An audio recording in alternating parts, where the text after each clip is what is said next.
Chapitre 9. Le sabot brisé de Tonnerre mettait du temps à guérir. Les animaux avaient commencé la reconstruction du moulin le jour suivant la fin des célébrations. Tonnerre refusait de prendre ne serait-ce qu'un jour de repos, et mettait un point d'honneur à ne pas montrer sa souffrance. Le soir, il confiait à Capucine que son sabot le préoccupait énormément. Capucine le traitait avec un cataplasme d'herbe qu'elle préparait en les mâchonnant. Et avec Benjamin, elle suppliait Tonnerre de moins travailler. « Les poumons d'un cheval ne sont pas éternels, » lui disait-elle. Mais Tonnerre ne l'écoutait pas. Il n'avait, disait-il, plus qu'un seul objectif, voir le moulin quasiment terminé avant qu'il ne prît sa retraite. Au tout début, quand les lois de la ferme des animaux venaient d'être formulées, l'âge de la retraite a été fixé à 12 ans pour les chevaux et les cochons, 14 ans pour les vaches, 9 ans pour les chiens, 7 ans pour les moutons, et 5 ans pour les poules et les oies. De généreuses pensions pour les anciens avaient été décidées. À l'heure actuelle, aucun animal n'en profitait, mais récemment le sujet était de plus en plus discuté. Maintenant que le petit pré derrière le verger avait été réservé pour l'orge, il se murmurait qu'un coin du grand pâturage allait être clôturé et transformé en pré de repos pour les animaux retraités. Pour les chevaux, se disait-il, la pension pourrait être 2 kg de maïs par jour et, en hiver, 6 kg de foin, avec une carotte ou même une pomme les jours fériés. Tonnerre allait atteindre son 12e anniversaire à la fin de l'été prochain. En attendant, la vie était dure. L'hiver fut aussi froid que le précédent, et la nourriture manqua encore plus. Une fois encore, les rations furent diminuées, sauf pour les cochons et les chiens. Une égalité trop stricte dans les rations, expliqua Chouineur, serait contraire au principe de l'animalisme. Il n'avait en tout cas aucun mal à prouver aux autres animaux qu'en réalité il ne manquait pas de nourriture malgré les apparences. Pour l'instant, oui, il avait été nécessaire de procéder à un réajustement des rations. Chouineur parlait toujours des réajustements, jamais de réduction. Mais comparé au temps de Martin, les progrès étaient énormes. Lisant rapidement les chiffres d'une voix stridente, il leur prouva dans le détail qu'ils avaient plus d'avoine, plus de foin, plus de navettes que du temps de Martin, qu'ils travaillaient moins d'heures, que l'eau potable était de meilleure qualité, qu'ils vivaient plus longtemps, qu'une plus grande proportion des enfants survivaient, qu'ils avaient plus de paille dans leur stall et qu'ils souffraient moins de puces. Les animaux croyaient chacun de ces mots. À vrai dire, Martin et son monde avaient quasiment disparu de leur mémoire. Ils savaient que la vie aujourd'hui était rude et ingrate, qu'ils avaient souvent faim et froid, et que quand ils ne dormaient pas, ils travaillaient.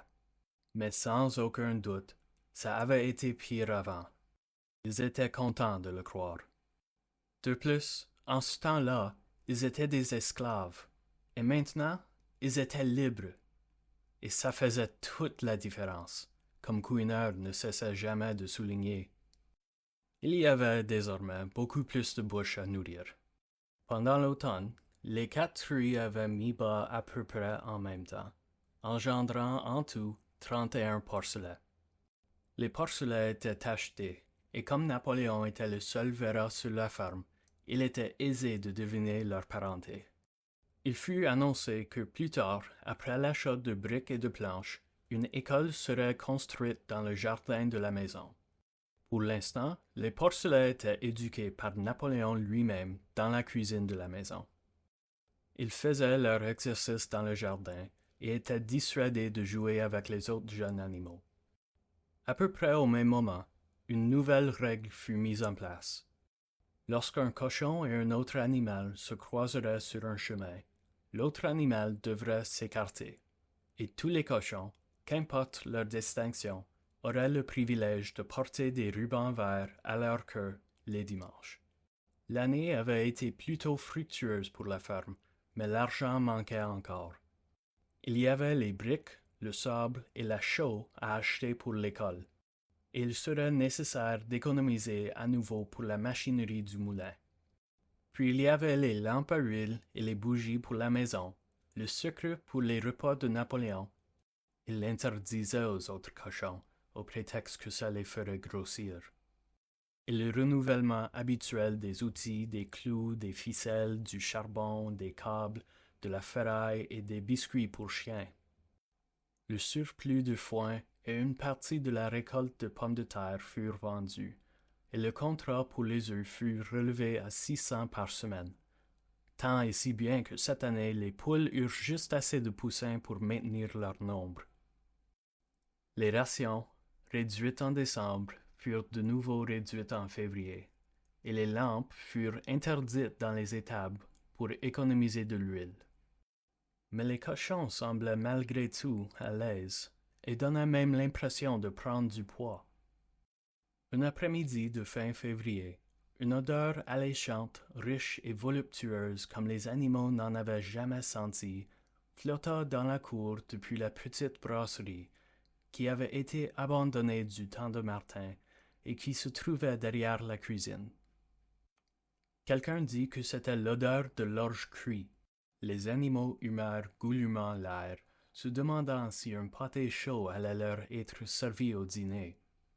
Mais il n'y eut aucune pâtée chaude, et le dimanche suivant, il fut annoncé que toute l'orge serait réservée aux cochons. Le champ derrière le verger avait déjà été semé d'orge, et la nouvelle se répandit bientôt que chaque cochon recevait désormais chaque jour une ration d'une pinte de bière et même de 2 litres pour Napoléon, qui lui était servi dans la soupière du service en porcelaine. Mais s'il y avait des difficultés à surmonter, elles étaient en partie éclipsées par le fait que la vie désormais était plus digne qu'avant. Il y avait plus de chants, plus de discours, plus de processions. Napoléon avait ordonné que chaque semaine fût organisé quelque chose appelé une manifestation spontanée, dont l'objet était de célébrer les luttes et les triomphes de la ferme des animaux. À l'heure donnée, les animaux quittaient leur travail et paradaient le long de l'enceinte de la ferme en formation militaire, les cochons en tête, suivis des chevaux, des vaches, des moutons et des volailles. Les chiens encadraient la procession et le coq noir de Napoléon ouvrait la marche. Tonnerre et Capucine portaient toujours entre eux deux une banderole verte marquée du sabot et de la corne et le texte « Longue vie au camarade Napoléon ». Il y avait ensuite des récitations de poèmes écrits en l'honneur de Napoléon et un discours de couineur donnant les derniers détails des augmentations de la production de nourriture et à l'occasion on tirait un coup de fusil. Les moutons étaient les plus fervents adeptes des manifestations spontanées, et si quelqu'un se plaignait, comme quelques animaux le faisaient quand aucun cochon ou chien n'était aux alentours, que c'était une perte de temps et que ça les faisait se tenir longtemps dans le froid, les moutons le réduisaient au silence en bêlant énergiquement « 4 jambes bien, 2 jambes pas bien ». Mais la plupart des animaux appréciaient ces célébrations. Ils trouvaient réconfort de se faire rappeler que, après tout, ils étaient vraiment leurs propres maîtres et que tout leur labeur était pour leur propre bénéfice. Avec les chants, les processions, les listes de chiffres de couineurs, les coups de feu, le chant du coq et le battement du drapeau, ils parvenaient à oublier que leur ventre était vide, au moins pour un temps. En avril, la ferme des animaux fut proclamée république, et il devint nécessaire d'élire un président. Il n'y eut qu'un seul candidat, Napoléon, qui fut élu à l'unanimité. Le même jour, il fut annoncé que de nouveaux documents avaient été découverts, révélant de plus amples détails sur la complicité de Chérubin avec Martin. Il apparaissait maintenant que Chérubin n'avait pas seulement, comme les animaux se l'étaient imaginé jusqu'à présent, tenté de faire perdre la bataille de l'étable par une ruse, mais s'était ouvertement battu du côté de Martin. En effet, c'est lui qui était en réalité le meneur des forces humaines, et avait chargé dans la bataille au cri de longue vie à l'humanité. Les blessures sur le dos de Chérubin, que plusieurs animaux se souvenaient avoir vues, avaient été infligées par les dents de Napoléon. Au milieu de l'été, Moïse, le corbeau, réapparut soudain à la ferme, après plusieurs années d'absence. Il n'avait pas changé, ne travaillait toujours pas, et parlait avec la même ferveur qu'avant du mont Barbapapa. Il se percha sur une souche, battant ses ailes noires, et parlant des heures durant à qui voulait l'entendre. « Là-haut, camarade, disait-il d'une voix solennelle, pointant le ciel de son large bec. Là-haut, juste de l'autre côté de ce noir nuage que vous voyez, il est là, le mont Barbapapa, cette contrée merveilleuse où les animaux se reposent pour toujours de leur labeur. » Il prétendait même s'y être rendu une fois alors qu'il volait haut, et qu'il avait vu les champs infinis de trèfles, les gâteaux de graines et les morceaux de sucre poussant des haies. Beaucoup d'animaux le croyaient. Leur vie désormais, raisonna-t-il, n'était que faim et labeur. N'était-il pas normal et juste qu'un monde meilleur existait ailleurs? Il était difficile de déterminer l'attitude des cochons à l'égard de Moïse. Il déclarait tout dédaigneusement que ces histoires au sujet du mont Barbapapa étaient des mensonges, et pourtant il l'autorisait à rester sur la ferme, sans travailler, le gratifiant d'une demi-pinte de bière par jour. Quand son sabot fut guéri, Tonnerre travailla plus dur que jamais. Tous les animaux travaillèrent comme des esclaves cette année-là. En plus du travail habituel de la ferme et de la reconstruction du moulin, il y avait la construction de l'école pour les porcelets qui avait débuté en mars. Les longues heures de travail le ventre creux étaient parfois insupportables, mais Tonnerre ne faillait jamais. Rien dans ses paroles ou ses actions ne montrait que sa force n'était plus ce qu'elle avait été. Seule son apparence avait un peu changé. Sa robe était un peu moins soyeuse qu'avant, et ses grandes hanches semblaient s'être amaigries. Les autres disaient « Tonnerre va reprendre du poids quand l'herbe du printemps poussera. » Mais l'herbe du printemps poussa, et Tonnerre ne reprit pas de poids.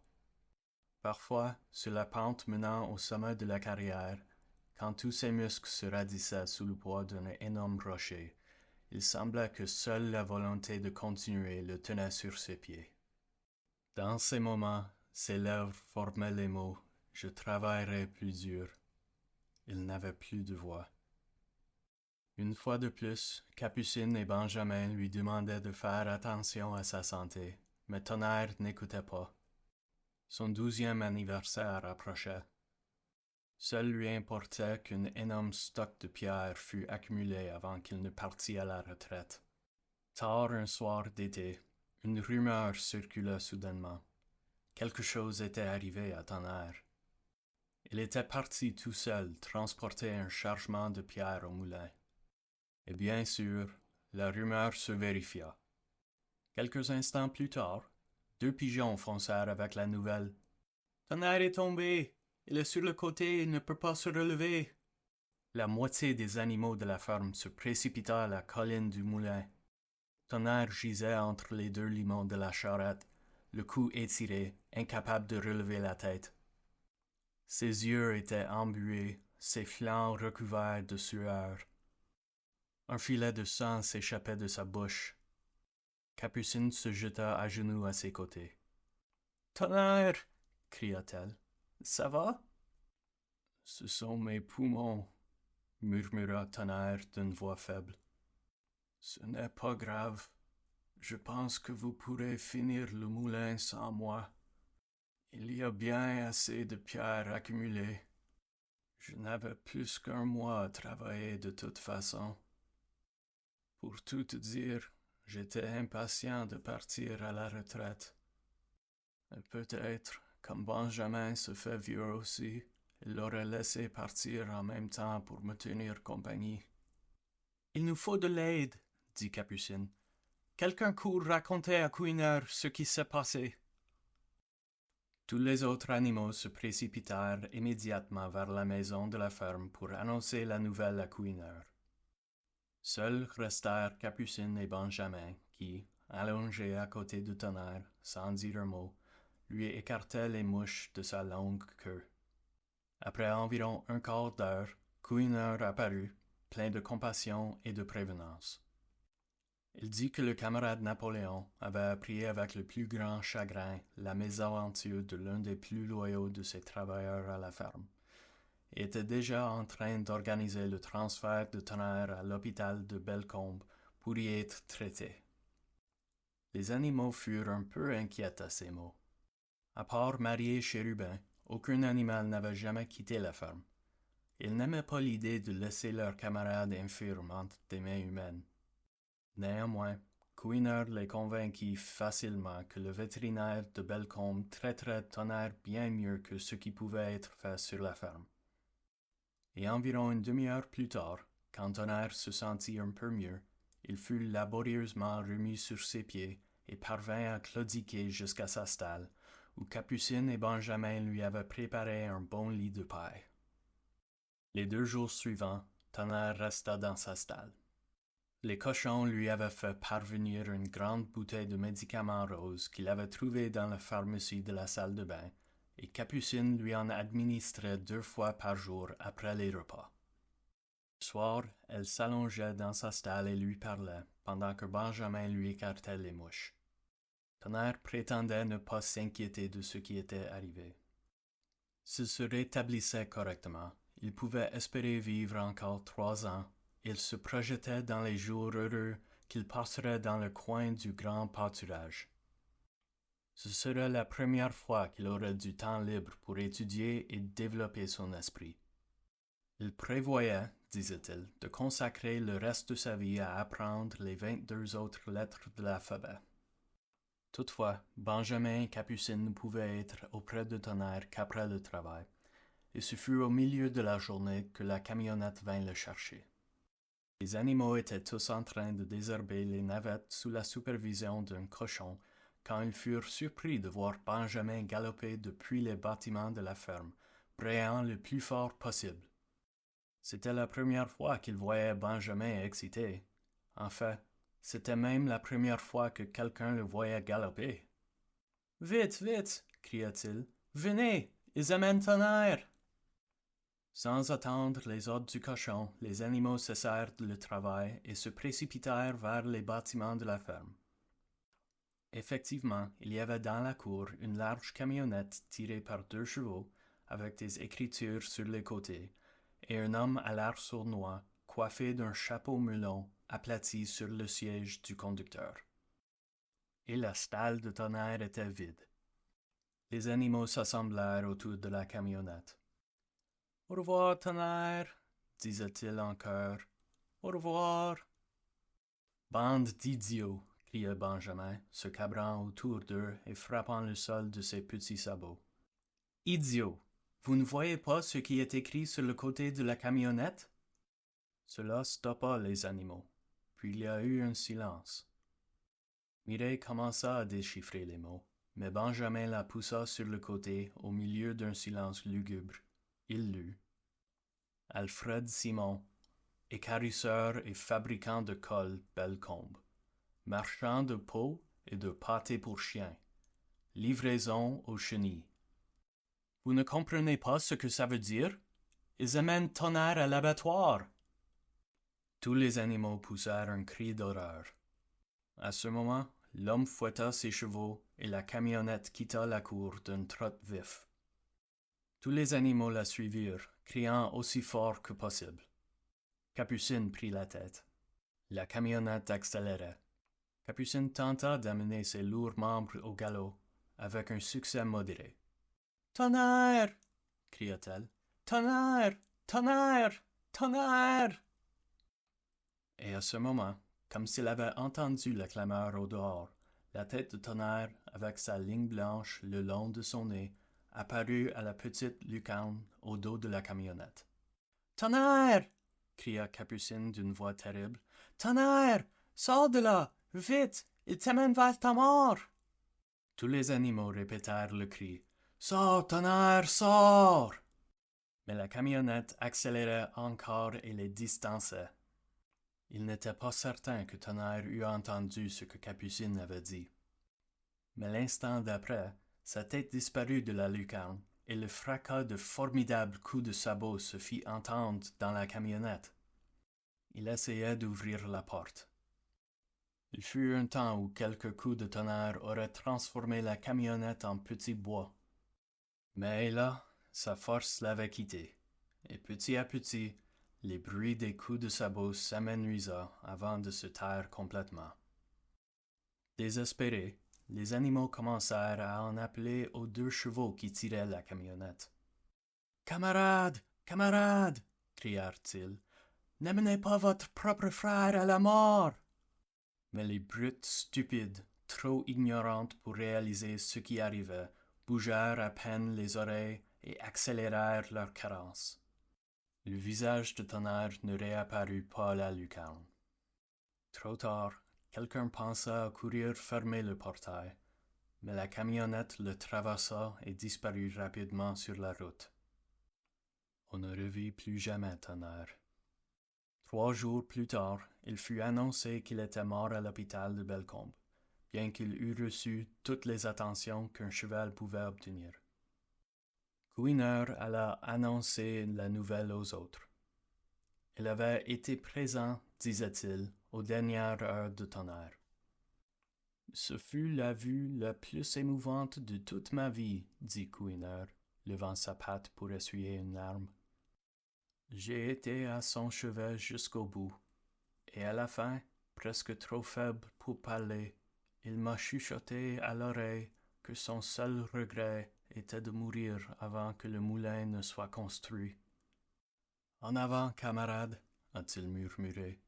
« En avant, au nom de la rébellion, vive la ferme des animaux, vive le camarade Napoléon. Napoléon a toujours raison. » Ce furent ses tout derniers mots, camarades. Là, l'attitude de Chouineur changea soudainement.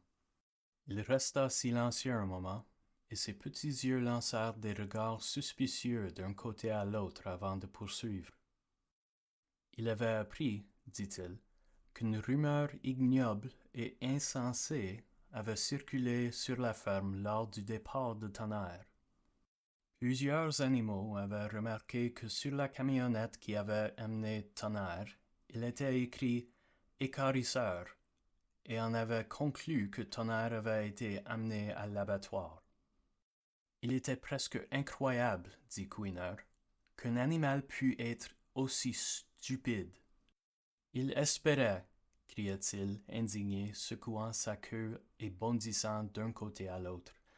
Il espérait qu'ils connaissaient leur guide adoré, le camarade Napoléon, mieux que ça. L'explication était pourtant très simple. La camionnette avait auparavant appartenu à l'équarrisseur et avait été rachetée par le vétérinaire qui n'avait pas encore effacé l'ancien nom. Voilà pourquoi il y avait eu méprise. Les animaux furent extrêmement soulagés de l'entendre. Et quand Chouineur donna de plus amples détails à propos du lit de mort de Tonnerre, des soins exceptionnels qu'il avait reçus et des médicaments onéreux que Napoléon avait payés sans regarder à la dépense, leurs derniers doutes se dissipèrent et la tristesse qu'ils ressentaient pour la mort de leur camarade fut tempérée par l'idée qu'au moins il était mort heureux. Napoléon lui-même apparut à l'Assemblée le dimanche suivant et prononça une courte oraison en l'honneur de Tonnerre. Il n'avait pas été possible, dit-il, de ramener la dépouille de leur regretté camarade pour l'enterrer à la ferme, mais il avait ordonné qu'une large couronne fût fabriquée avec les lauriers du jardin de la maison et envoyée pour être placée sur la tombe de Tonnerre. Et dans quelques jours, les cochons prévoyaient d'organiser un banquet mémoriel en l'honneur de Tonnerre. Napoléon termina son discours en rappelant les 2 maximes préférées de Tonnerre. « Je travaillerai plus dur, et le camarade Napoléon a toujours raison. » Des maximes, ajouta-t-il, qu'il serait bon que chaque animal adoptât. Au jour choisi pour le banquet, une camionnette d'épicier arriva depuis Bellecombe et livra une large caisse en bois à la maison. Cette nuit-là, il y eut un vacarme de chansons suivi par ce qui sembla être une violente bagarre qui cessa à environ 11 heures dans un énorme bruit de verre brisé. Personne ne bougea dans la maison avant midi le lendemain. Et le bruit courut que d'une façon ou d'une autre, les cochons avaient trouvé de l'argent pour s'acheter une autre caisse de whisky.